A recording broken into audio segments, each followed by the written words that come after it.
What if I told you that every decision you make, every craving you feel, and every habit you can't seem to break has less to do with willpower and more to do with a single molecule silently shaping your behavior? A molecule that rewards you not when you succeed, but when you expect to succeed. This is the story of dopamine. And once you understand what it truly does to your brain, your habits, and your happiness, you may never look at yourself the same way again. Let's begin with a simple truth. Dopamine is not the pleasure chemical. That's a myth. It doesn't spike when you feel joy or satisfaction. It spikes when your brain anticipates something good. The real reward isn't in having, it's in wanting. This might sound small, but it's everything. Imagine this. You're about to eat your favorite dessert. Your mouth waters. Your heart races a little. That's dopamine firing before the willpower. First bite even touches your tongue. The spike comes from expectation, not consumption. And the moment you actually eat it, dopamine drops. You think you're addicted to the cake. You're not. You're addicted to the idea of it. This same mechanism is why we chase new notifications, refreshing feeds, scrolling endlessly through content we don't even like. Each scroll is a slot machine spin. Your brain whispers, maybe this next one will be it. And that whisper is dopamine speaking. It's also why we often enjoy planning a vacation more than the actual trip. Why chasing someone romantically feels more thrilling than being in the relationship. Why buying something feels better than owning. Our brains are wired to crave, not to be satisfied. Dopamine evolved to help our ancestors survive. It made them hunt for food, search for shelter, seek connection. It made them curious, driven, alert. But in today's world, where rewards are everywhere, cheap, fast, and on demand, this ancient system is overwhelmed. Think about this. Food used to mean effort. You hunted, gathered, cooked. Now, it takes one click and 15 minutes for your brain to be flooded with high-fat, high-sugar, hyper-palatable stimuli. Your dopamine system still thinks you just found a berry bush after days of starving. But it's not just food. Social media hijacks dopamine in a way that's eerily precise. Every like, every comment, every new follow acts like a micro-reward. And the platform knows exactly how to space them out to keep you hooked. Not constant, but variable. That's the trick. Because unpredictability drives higher dopamine spikes. The same trick casinos use with slot machines. And now, your brain's reward system is being gamified every day. There's a famous experiment that reveals the depth of this addiction. In the 1950s, scientists implanted electrodes in the brains of rats, allowing them to self-stimulate their dopamine pathways by pressing a lever. What happened? The rats pressed the lever over and over, ignoring food, water, sleep, until they collapsed. Dopamine made them forget what they needed. They only remembered what they wanted. Fast forward to now.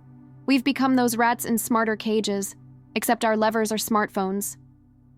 Our pellets are likes, reels, messages, hits of stimulation, and we press the lever all day.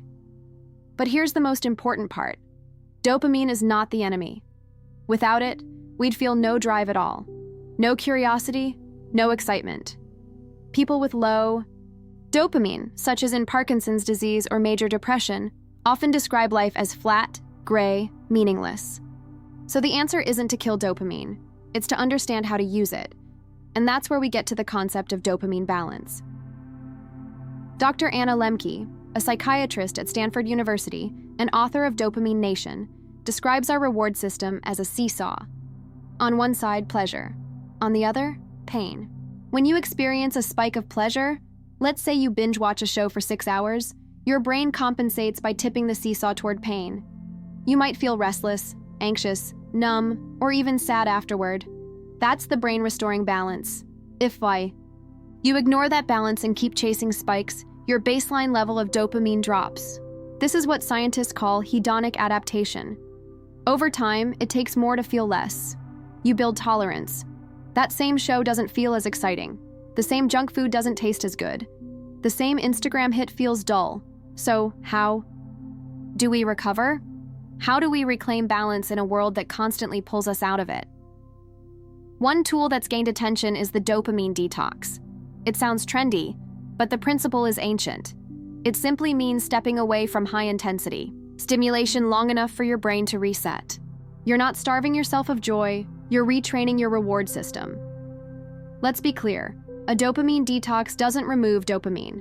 That's impossible.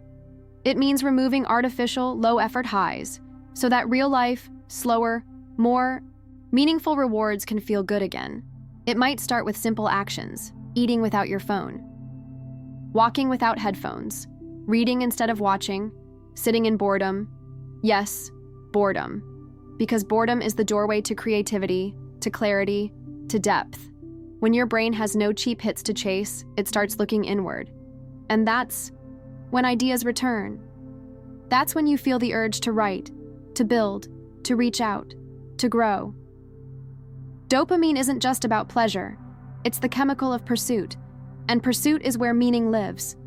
That's why long-term goals, like learning a language, building a business, or getting in shape, are so rewarding. They drip dopamine in small doses over time. They challenge you. They frustrate you. But they build something inside you that fast pleasures never can: resilience. In fact, neuroscience shows that effort-based rewards, goals that require time, and consistency, light up your brain's prefrontal cortex more than instant rewards. That's the part of the brain responsible for focus, decision-making, and long-term thinking. So every time you choose a long-term reward over a short-term distraction, you literally strengthen your brain. Here's a question. What do you want? Your brain to crave, because it will crave whatever you train it to. If you reward it with scrolling, it will crave distraction. If you reward it with learning, it will crave growth. If you reward it with comfort, it will fear discomfort. If you reward it with challenge, it will rise to it. You're not stuck with a broken brain. You're working with a plastic brain, a brain that rewires based on repetition and intention. But intention isn't enough. You need to shape your environment, because your environment is the most powerful cue. You don't overeat because of hunger. You overeat because of availability. You don't binge Netflix because you're lazy. You binge because the autoplay is on. You don't waste hours on social media because you're weak. It's because it's designed to make you lose track of time. Change your cues, and you change your cravings. Remove the junk, and your brain stops asking for it. Create friction for bad habits and flow for good ones. Make what's better easier to start, and what's harmful harder to access. You don't need to fight your brain. You just need to stop feeding it the wrong things. And then, wait for the stillness. Wait for the boredom. Let the silence feel uncomfortable. That's detox. That's rewiring. That's healing. In time, something amazing happens. You start to feel again. Music hits deeper. Food tastes richer. Time moves slower. Conversations feel real. And goals, real. Goals start to pull you forward again. Because when dopamine is in balance, you stop chasing shallow highs, and you start chasing meaning. So, ask yourself, what are you teaching your brain to want? What do you press the lever for? And is it worth it? Because once you understand how dopamine shapes your choices, you realize that freedom isn't about resisting temptation. It's about retraining desire.